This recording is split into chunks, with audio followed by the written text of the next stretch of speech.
दोस्तों, पाकिस्तान की showbiz industry में ऐसे फनकार बहुत कम हैं जिन्होंने हर कदम अपनी सलाहियतों का लोहा मनवाया। अफजाल अहमद पाकिस्तानी शोबिस इंडस्ट्री का एक ऐसा दरख्शां सितारा था जिसका मुआवजना किसी और फनकार से नहीं किया जा सकता। उन्होंने थिएटर, टीवी और फिल्म के लिए खुद को बेहतरीन साबित किया। अफजाल अहमद अपने कैरियर में नाकाबिले यकीन बुलंदियों पर पहुंच गए थे। उन्होंने अपने वो तमाम ख्वाब पूरे किए जिसके लिए इन्होंने अपना सफर शुरू किया था, लेकिन फिर एक बीमारी ने इन्हें व्हील चेयर पर बैठा दिया और इन्हें इस काम से हटा दिया जो इन्हें सबसे ज्यादा पसंद था। इन्फोटेक की वीडियोस देखने के लिए हमारा चैनल सब्सक्राइब कीजिए और बेल आइकन पर क्लिक कीजिए ताकि आप फ्यूचर में आने वाली हमारी तमाम वीडियोस देख सकें। दोस्तों, अफजाल अहमद लाहौर में एक सैयद घराने में पैदा हुए। उन्होंने आला तालीम हासिल की और इनका शुमार पाकिस्तान के पढ़े लिखे फनकारों में होता था। उन्होंने लाहौर के सबसे बड़े तालीमी अदारे एशिथन से भी तालीम हासिल की। अफजाल अहमद टीवी की दरियाफ्त थे और अशफाक अहमद वो शख्स हैं जिन्होंने अफजाल अहमद को दरियाफ्त किया था।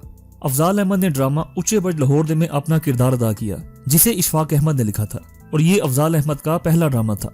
अफजाल अहमद अक्सर अशफाक अहमद को रोकते थे कि इनके लिए लिखना बंद कर दें क्योंकि एक्टिंग इनके लिए मुमकिन नहीं, लेकिन अशफाक अहमद ने अफजाल अहमद के लिए खसूसी किरदार लिखे। अशफाक अहमद ने ड्रामा कारवां सराय लिखा जिसमें उन्होंने अफजाल अहमद के लिए 55 साल शख्स का किरदार लिखा जिस वक्त अफजाल अहमद की उम्र सिर्फ 20 साल थी। इशफाक ने अफजाल अहमद से पूछा कि क्या आप किसी और जुबान में बात कर सकते हैं, जिस पर अफजाल ने कहा कि जी मैं झंग की जुबान जानता हूँ। फिर अशफाक ने इस ड्रामे में अफजाल के किरदार को झंग की जुबान में कंपोज किया। अगरचे अफजाल अहमद नौजवान थे, लेकिन उन्होंने ये किरदार इस कदर पेशा वराना अंदाज में किया कि किसी को अंदाजा न हो सका कि ये अफजाल अहमद का पहला ड्रामा है। अफजाल अहमद ने अपने कैरियर में वो उड़ान भरी जो कोई और नहीं कर सका और पाकिस्तान के बड़े फनकार इनकी वर्सटाइल एक्टिंग के मदाह थे। अफजाल अहमद के घर वाले इनकी अदाकारी के खिलाफ थे क्योंकि वो सैयद घराने से ताल्लुक रखते थे, इसलिए इनके घर वाले सोच भी नहीं सकते थे कि अफजाल अहमद शोबिस में काम करेंगे और इसी वजह से अफजाल अहमद को अपने खानदान की तरफ से गैर मामूली मुज़ाहमत का सामना भी करना पड़ा। लेकिन फिर जब वो कामयाब होने लगे तो इनके खानदान के अफराद, खासतौर पर इनकी वालदा ने अफजाल अहमद की मदद की और इनके मजबूत इरादों को देखते हुए इन्हें लाहौर में बेहतरीन काम करने की बाकायदा इजाजत दे दी गई। दोस्तों, अफजाल अहमद को मुन्नू भाई के ड्रामा जजीरा से शोहरत मिली। मुन्नू भाई ने ड्रामा जजीरा में अफजाल अहमद के लिए एक करैक्टर बनाया, जिसके बाद वो अफजाल अहमद को फोन करते हैं कि वो इनसे मिलें और इस रोल के बारे में बात करें। मुन्नू भाई ने इन्हें लाहौर के गवर्नमेंट कॉलेज के प्रिंसिपल से मिलने को कहा, जिन्हें अफजाल अहमद पहले से ही जानते थे और इससे पहले भी वो उनसे मिल चुके थे, लेकिन बतौर एक्टर इनसे कभी मिलने नहीं गए। मुलाकात के बाद जब वो वापस आए तो उन्होंने मुन्नू भाई से कहा कि मैंने एक बात नोट की है कि ये हर बात को रिपीट करते हैं, जिस पर मुन्नू भाई ने कहा कि आपको यही कैरेक्टर प्ले करना है। दोस्तों, ये ड्रामा कामयाब रहा और अफजाल अहमद और मुन्नू भाई दोनों के लिए ये ड्रामा बेहतरीन करार पाया। इसके बाद अफजाल ने कई और ड्रामे किए जैसे दिन रात, जेल, नंगे पांव, चक्र आजम और तीसरा रास्ता नुमाया रहे।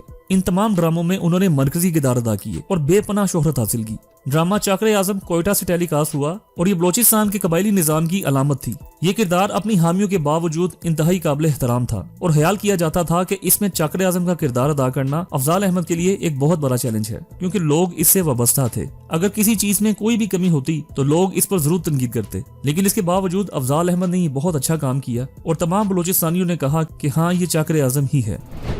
दोस्तों, इन्होंने अपने बहुत से ड्रामों में अपने दोस्त कवि खां के साथ अदाकारी की। दोनों की दोस्ती बहुत गहरी थी। दोनों एक दूसरे को काम की वजह से पहचानते थे और एक दूसरे के साथ काम करना इनके लिए बेपनाह खुशी की बात होती थी।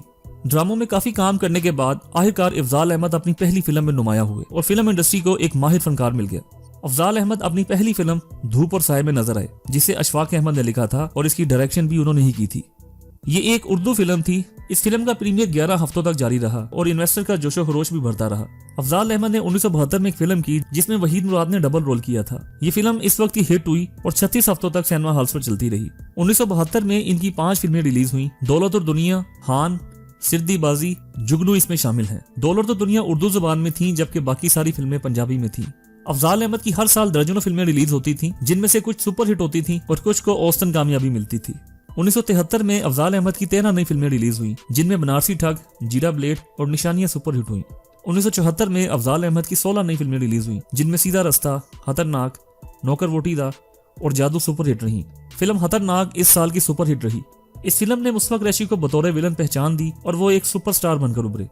जबकि अदाकारा नीलो ने अपने शौहर रियाज शाहिद की इंतकाल के बाद इंडस्ट्री को हैराबाद कह दिया था, लेकिन इस फिल्म में दोबारा काम किया। दोस्तों, इस फिल्म ने डायमंड जुबली बनाई और इस फिल्म का गाना बहुत मकबूल हुआ। 1975 में अफजाल अहमद की 20 फिल्में रिलीज हुई। दर हकीकत इतनी सारी फिल्मों का मुसलसल रिलीज होना एक तारीखी और नाकाबिले बयान कामयाबी थी और ये अफजाल अहमद की बेमिसाल अदाकारी और मेहनत का नतीजा था। इस साल अफजाल अहमद की सुपर हिट फिल्मों में वहशी जट, शरीफ बदमाश, हानजादा, नवाबजादा और सजन कमला शामिल थीं।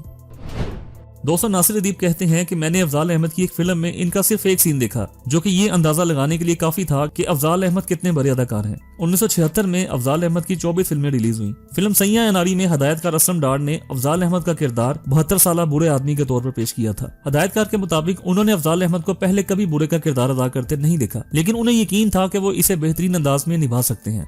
और अफजाल अहमद ने तवक्कुआत से भरकर कारकर्दगी की और बुलंदियों की तरफ अपनी परवाज जारी रखी। हर साल बगैर किसी वक्फे के इनकी कई फिल्में बॉक्स ऑफिस पर सुपर हिट होती और अपने कैरियर में बहुत सी हिट फिल्में दी, जिनमें लाहौरी बादशाह, जीरा साईं, रंगा डाकू, मिलेगा जुल्म दा बदला, दहलीज, शोले, इश्क नचावे गली गली, मेहंदी और ठिकाने टॉप फिल्म्स हैं। मेहंदी में अफजाल अहमद ने अंजुमन के वालिद का किरदार अदा किया। प्रोड्यूसर अल्ताफ हुसैन के मुताबिक अफजाल अहमद एक हकीकी अदाकार थे और कई बार अदाकारी करते हुए इनकी आंखों में आंसुओं को देखा गया। फिल्म ठिकाने में नासिर अदीब ने अफजाल अहमद के लिए एक पागल आदमी का मुख्तलिफ किरदार लिखा, जो मुआशरे का एक अक्लमंद तरीन आदमी है, लेकिन लोग इसे पागल कहते हैं क्योंकि वो निजाम से बेजार होकर फिक्रमंद है कि मुआशरा क्या कर रहा है और मकसद पूरा नहीं हो रहा और ये मुआशरा गलत सिमत में जा रहा है। अफजाल अहमद ने फिल्मों के साथ साथ थिएटर में भी शोहरत पाई। उन्होंने कई फनकारों को ब्राइट स्टार बनाया और इनके ड्रामों ने कई साल तक स्टेज पर कब्जा रखा। दोस्तों, मुसलसल मेहनत की वजह से वो एक मूजी बीमारी में मुब्तला हो गए और 2001 में जब वो लाहौर के थमासीन होटल में मौजूद थे, इसी दौरान इन्हें फालिज का शिकार हुआ और इसके बाद उन्होंने अपनी सारी जिंदगी इसी हालत में गुजार दी। यहाँ तक कि वो अक्सर अपनी इस हालत की वजह से रोते थे। इनके लिए सबसे ज्यादा तकलीफ दह बात ये थी कि वो इस काम से दूर हैं जिसके लिए इन्होंने अपनी सारी जिंदगी गुजार दी। 2012 में मशहूर हदायतकार सैयद नूर ने एक मारूफ विलन का किरदार लिखा, जिसकी वजह से सारी बरादरी सैयद नूर का मजाक उड़ा रही थी कि जो शख्स बोल नहीं सकता न चल सकता है, ये किरदार कैसे अदा कर सकता है। लेकिन अफजाल अहमद ने फिल्म में अपनी बेहतरीन कारकर्दगी का मुजाहिरा किया और इसे कामयाब बनाया। दोस्तों, ये फिल्म शरीका थी और ये फिल्म 2012 में रिलीज हुई थी और ये अफजाल अहमद की आखिरी फिल्म भी थी।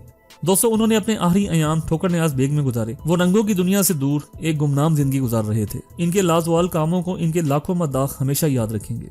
दोस्तों, 2 दिसंबर 2022 को इनकी अचानक हालत खराब हुई। इन्हें ब्रेन हेमरेज हुआ, जिस पर इनके घर वाले इन्हें फौरी तौर पर जनरल हॉस्पिटल लाहौर लेकर आए। हॉस्पिटल में इनकी हालत कैसी थी, इस वक्त आप स्क्रीन पर देख सकते हैं। बिलाहर जिंदगी की कैद से आजाद होकर इन्हें हर किस्म की मुहताजी से निजात मिल गई और वो 22 दिसंबर 2022 को अल्लाह को प्यारे हो गए। अफजाल अहमद साहब को बाद नमाज असर लाहौर के मुकामी कब्रिस्तान में सुपुर्द हाक कर दिया गया। ये है इंसान की हकीकत और इंसान की औकात। अल्लाह पाक से दुआ है कि अल्लाह ताला अफजाल साहब की बेहिसाब मगफरत फरमाए। अल्लाह हाफिज।